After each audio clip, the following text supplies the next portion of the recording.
Hey there, humanoids. It's me, Eric, coming to you with another video post on Tuesday, regularly scheduled. Feeling good about getting all these done on time. I wanted to talk to you a little bit today about something that's kind of been bothering me. And it hasn't been bothering me for that long, but yesterday we remembered my grandfather who passed 5.5 years ago. It was his birthday. He would have been 76 today. And so it was a fun time, and it was a little bit bittersweet, you know, as you lose any loved one that's very close to you. But, you know, he lived a great life, and we enjoyed celebrating that. The spoiler for that, in that for me yesterday, was that one of my grandpa's heroes, Mark McGuire, came out about using steroids for a decade, through off and on for a period. You know, it started as a way to heal from injuries, and you know, came about as something that he found he could build tremendous strength from. And if you watched that 1998 season, and even the couple after that, where he was still very prominent, he was an absolute mountain of a man. You know, I went to the first series that he was in St. Louis when he was traded in 1997. My dad and I, my basketball coach Jerry Cannon, and his son Jason, we went to the game.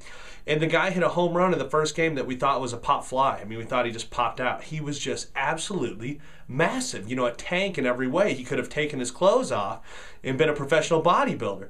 But all of us were so in love with what he was doing that we refused to believe in any way that he could have been guilty. You know, he was seemingly such a kind of an everyman's baseball player, a nice guy, an honest guy. We thought he was soft-spoken. He wasn't very self-promoting, anything like that. And so we just kind of turned a deaf ear to what was going on, because, you know, he hit the scoreboard that year in '98, and just as a matter of showing his strength, instead of repairing the scoreboard at Busch Stadium, they put a giant Band-Aid over it. I don't know if any of you St. Louis people remember that, and it stayed for years after that, just as a demonstration of the strength that he had. And, you know, we watched Sammy Sosa that year do that, and then, you know, through the steroids era as it grew. And you know, I just can't believe that none of the leadership in baseball knew about that, because it was a suffering sport at the time. And what happened in that summer of 1998, a lot of people attribute to excuse me, attribute to say that saved baseball. All those massive home runs, towering home runs that hit. And then in St. Louis, we were enamored because it's not a major market. We've always had strong baseball teams and a strong baseball tradition, but it's not a major market compared to the West Coast or the East Coast or up in Chicago. You know, we always feel like we're a little bit neglected on ESPN. And so even now, having the best player in baseball, Albert Pujols, play in St. Louis, and kind of watch us get overlooked by the drama on the coast is frustrating. But at the time, everybody's focus was on the Midwest, and so we didn't care what was going on, or we didn't care what he was doing to destroy his future, because we were so stuck in the now and watching what was going on that we couldn't let go.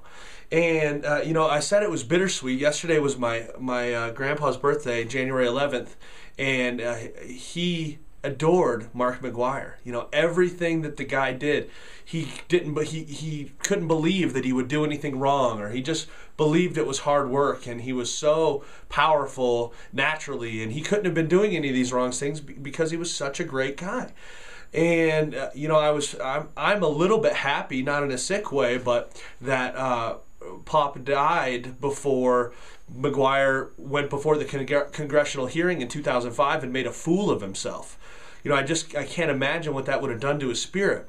But the application of that makes me think of us in our everyday areas, and how seemingly little things that we say don't make a difference, or we use the good person mantra. We say, well, you know, I've never killed anybody, and we use that to justify our petty little actions that we think will help us get ahead.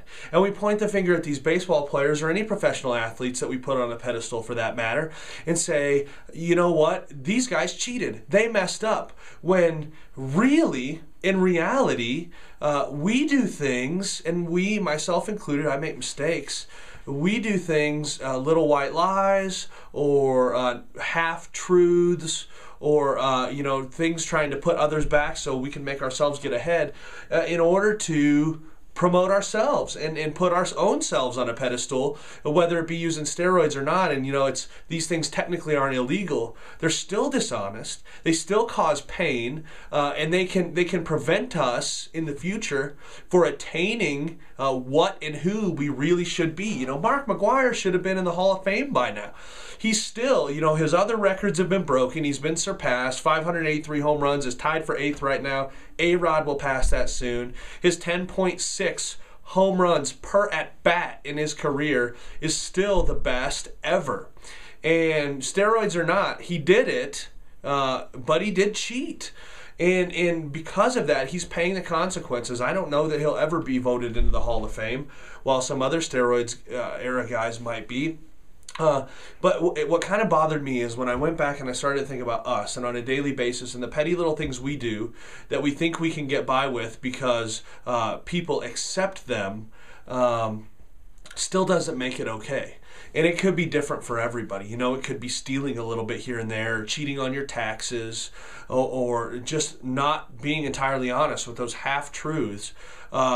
We're really not that much better, and we are so quick to point the finger at others who take the blame. And I'm reminded of Jesus Christ. I know I'm getting spiritual here, but when the Pharisees have a woman who is caught in adultery in front of a crowd of people, and they're getting ready to stone her, and Jesus says, you know what? She has made mistakes, there's no question about it, but if you are without sin, then you can cast the first stone. And all of them walked away because none of them were without sin. So it's just a little something to think about today. I might have another video coming later this week. I've got a lot of things that I'm thinking on here. So thanks for tuning in. Hope everybody's having a great week. And God bless you. It's great to see you. I'll talk to you later.